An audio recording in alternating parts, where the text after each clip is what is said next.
untuk membayar apa aja itu sangat besar. Powernya powerful. Dan kita bisa lihat, Presiden saja 4 kali, Kapolri, walaupun sedikit-sedikit dianggap angin lalu. Itu artinya apa? Kekuatan struktural sudah tidak bisa lagi. Dari yang ada, kekuatan finansial.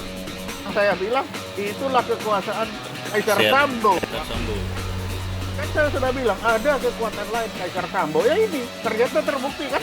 Waktu itu tidak berani bilang itu nanti kena ITE. Nah, tetapi itulah sebenarnya kekuatan Kaisar Sambo itu muncul terbukti ada kan.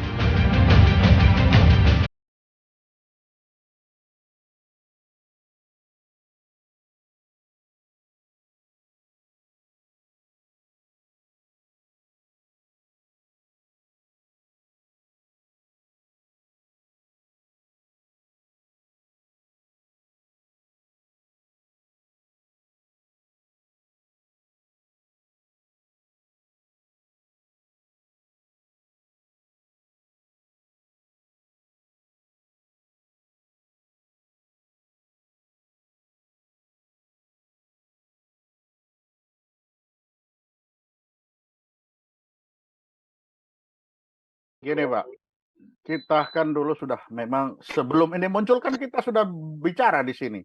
Iya. Bahwa Satgasus harus diaudit. Iya. Kan sudah. Iya. Nah, waktu itu kita belum tahu berapa jumlah yang ada. Kan baru menduga-duga. Iya, betul. Nah, tapi ternyata sekarang kita sudah mendapat hal yang fix dengan 155. Oke. Dengan 155 triliun itu banyak hal yang bisa digunakan. Iya. Yang jelas tadi Pak Ismail sudah bilang, waduh, itu bisa keselamatan bangsa, kita juga dia bisa nembak, bisa nangkap segala macam. Jadi keselamatan bangsa ini terganggu. Yang kedua, dengan segitu banyak, itu kedaulatan negara juga terganggu. Bisa dibayar semua orang-orang itu kan. Kita tidak tahu siapa yang sudah, ini uang ini sudah mengalir sampai mana ini. Air mengalir sampai jauh, uang mengalir sampai mana. Nah, kita belum tahu. Sudah ada 2. Lalu kita lihat. Tadi Pak Ismail sudah bilang, butuh keberanian, butuh nyali. Kita ukur satu persatu. Pak Presiden paling tinggi. Pak Presiden saja untuk menuntaskan kasus Sambo harus 4 kali memerintahkan. Harus 4 kali. Itu Pak Presiden. Lalu kedua, kita lihat Pak Kapolri. Pak Kapolri sudah bilang semua proses penegakan hukum Sambo dibuka secara terang benderang dan terbuka. Kenyataannya di dalam kegiatan rekonstruksi ada yang masih tidak boleh hadir. Artinya ada yang ditutup. Artinya ada pembangkangan kan. Bahwa apa yang disampaikan Kapolri ternyata bisa dilawan-lawan walaupun dikit-dikit di bawah. Itu sudah 2. Yang ketiga, pengawas polisi, DPR. Kita lihat sendiri di DPR. Oknum polisi ini membunuh loh. Bunuh orang dengan terencana. Tetapi polisinya dipuji-puji. Padahal apa yang dilaporkan Kapolri ke DPR itu kan adalah kewajiban setelah anggotanya melaksanakan pembunuhan. Itu kan kewajiban. Bukan suatu yang luar biasa. Mengapa dia anggap suatu luar biasa sehingga dipuja-puji? Tetapi akibat mengapa terjadi rancangan pembunuhan dilaksanakan oleh anggota polisi yang namanya Sambo itu tidak disentuh sama sekali bahwa itu mungkin kegagalan pembinaan atau di mana. Itu harus ditegur dulu. Kalau di militer apapun tegur dulu itu. Setelah itu ditegur baru apa yang sudah kau lakukan. Ini kan tidak. Yang terbalik Kita bicara DPR ini ya, secara keseluruhan. Yang terbalik, ketika Pak Mahfud menjelaskan dimarahin. Ketika Panglima diundang dimarahin. Pak Silmi Harun datang diusir. Tapi ketika polisi dengan pemuda itu hanya dipuja-puji. Nah loh, dengan 3 ini kita melihat, lalu bagaimana mengendalikan si polisi yang sudah uangnya segitu banyak? Ya sependapat dengan tadi dikatakan Pak Ismail, bahwa kekuatan Sambo ada di struktural dan di finansial. Dan itu ada semua. Lalu apa dibiarkan? Tidak mungkin. Tadi beliau bilang harus semua masyarakat, ya setuju. Dari sini kita bisa lihat bahwa situasi sekarang itu adalah situasi darurat. Ya kan? Situasi darurat. Dalam situasi darurat ini apa yang terganggu? Keselamatan bangsa, kedaulatan negara. Karena ini darurat, maka penyelesaiannya penyelesaian darurat. Apa penyelesaian darurat? Serahkan itu kepada Panglima TNI. Untuk bagaimana ini Puspom mengaudit bersama, libatkan TNI dalam dalam audit ini. Kan TNI punya auditor juga, libatkan di dalam.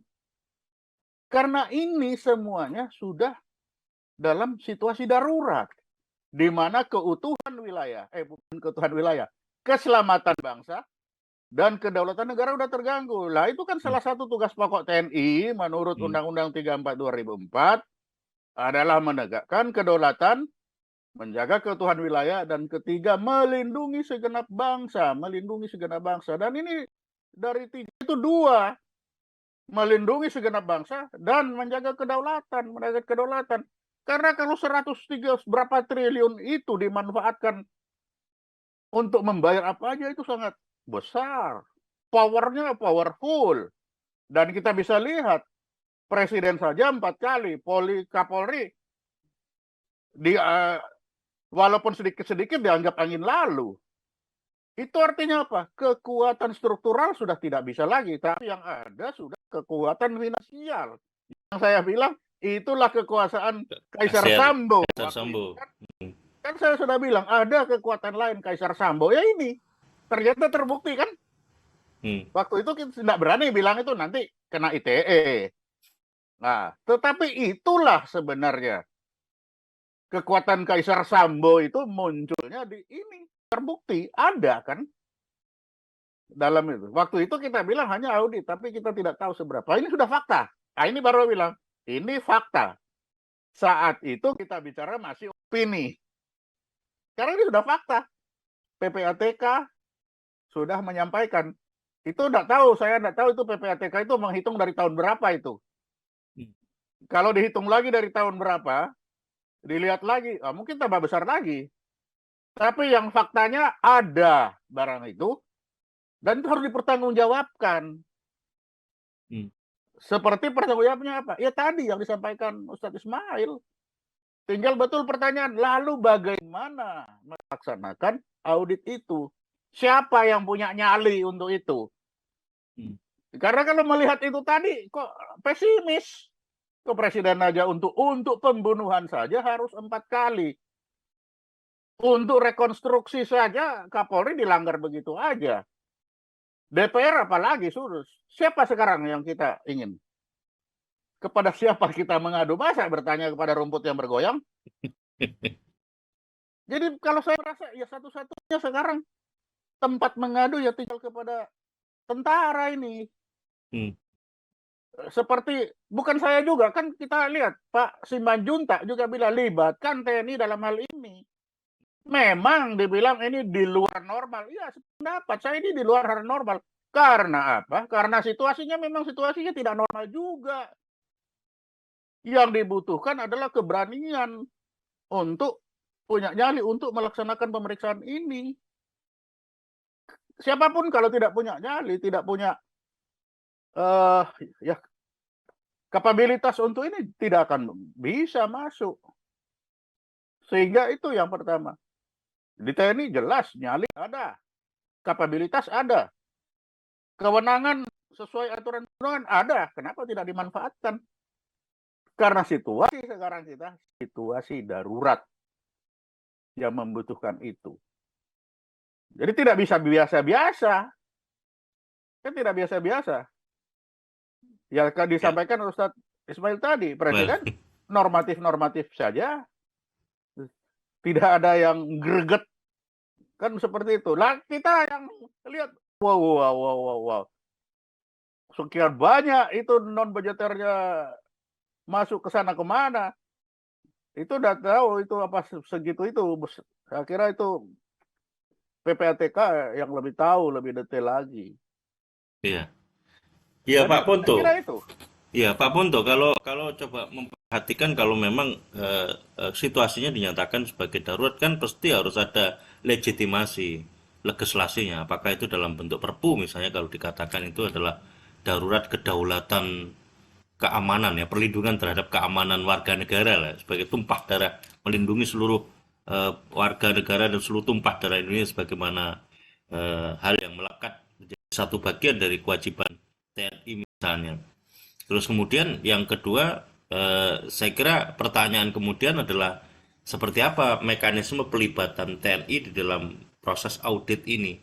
Dan pertanyaannya tadi sebagaimana yang sudah disinggung oleh Pak Ponto juga, TNI memiliki kapasitas dan kapabilitas untuk bisa melakukan itu. Seberapa jauh sebetulnya itu Pak Sulaiman terkait dengan pernyataan darurat yang ditandai melalui sebuah legitimasi dalam bentuk legislasi yang dinyatakan oleh Presiden sebagaimana layaknya kalau kemarin waktu pandemi itu dinyatakan darurat kesehatan seperti itu dan seperti apa tindak lanjutnya TNI begitu Pak Sulaiman.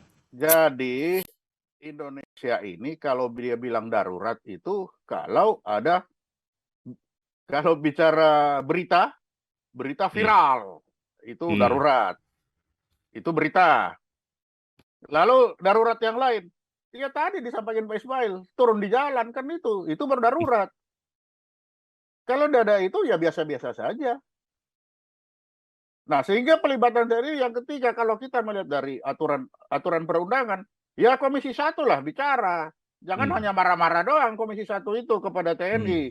Di sini TNI dilihat bisa enggak itu Panglima memerintahkan ke bawah, memerintahkan dia punya puspom, dia punya irjen untuk melaksanakan itu. Kan ada Komisi 1 di DPR, ya silakan aja Komisi 1 itu melihat apakah situasi sekarang ini sesuai yang saya katakan atau tidak. Ya silakan aja.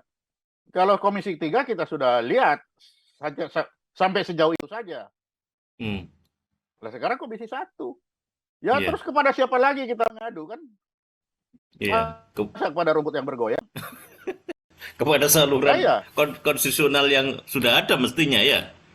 Tapi harusnya kalau itu normatif. Sekarang kan tidak normal, semua tidak normal. Ketika situasi tidak normal, artinya itu dalam situasi yang gawat darurat. Maka tidak ada salahnya, masalahnya juga diselesaikan dengan gawat darurat kan? Kan begitu aja.